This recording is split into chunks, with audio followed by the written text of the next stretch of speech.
The apartment is beautiful in the way real estate agents like to explain. Floor-to-ceiling windows, pale stone, clean lines that imply discipline. Everything is expensive enough to feel intentional but not personal. The kind of place designed to be photographed, not inhabited. I live here alone. The ceilings are high, technically high enough to impress guests, not high enough to stand up straight myself. When I stretch, it's horizontal, not vertical, like I've learned not to ask for too much. The counters reach my mid-thigh. I bend automatically when I use them, spine folding into a shape that doesn't belong to me.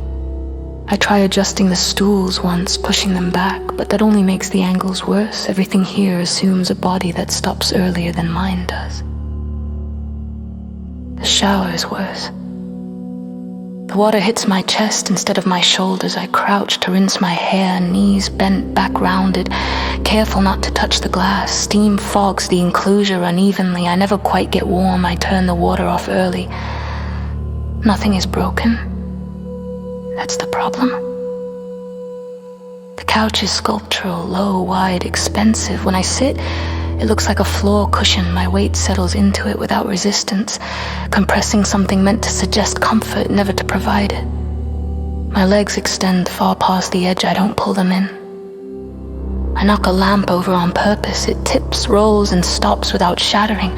Even my rebellion is absorbed politely. I walk barefoot because any extra inch makes it worse, counting adjustments without meaning to, ducking beneath door frames, turning sideways where the hallway narrows, moving carefully every time the floor creaks like it might give way under me.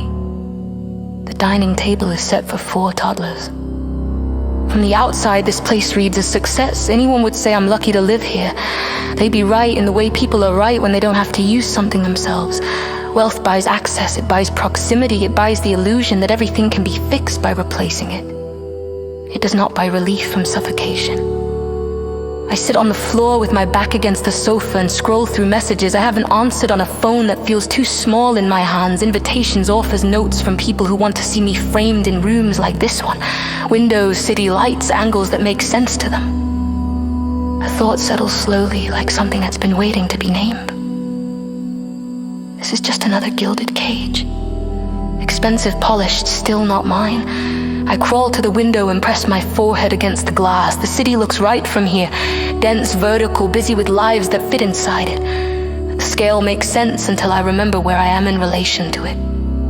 I press my palm flat against the pane. It holds, of course it does. There's a knock at the door later that afternoon. The building manager stands outside, crisp and smiling, accompanied by a man with a tablet and professional distance in his posture. He glances at me once, then recalibrates upward. We just wanted to check in. The manager says make sure everything is comfortable. Comfortable is a flexible word. It's functional, I say. They exchange a look of relief. Functional is a box they can check.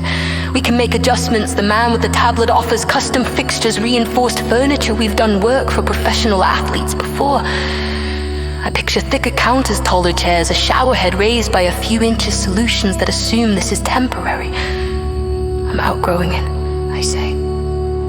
The sentence lands heavier than I expect, not dramatic, final. Outgrowing the apartment, the manager repeats, yes, a pause, not awkward processing. Well, the man says carefully, tapping his tablet, we could explore a more bespoke solution. Images appear, house, empty lots, blueprints that look like suggestions instead of plans. Custom build, he says, designed around you. Around me? How big should everything be, he asks. I open my mouth, nothing comes out. I've spent my life fitting into rooms someone else designed. I know exactly when something is too small. I've never had to decide what enough looks like. I don't know yet, I say. He nods unbothered. That's fine, we'll figure it out. They leave promises and timelines arranged. The door clicks shut, and the apartment returns to its quiet waiting. I stand in the center of the living room. Everything here is expensive. Everything here is wrong. The question lingers larger than the space can hold. What does it mean to build a world for yourself when no one else needs to live in it? I don't have the answer yet. But for the first time, I know what I'm missing, and I don't intend to stay long enough to forget it.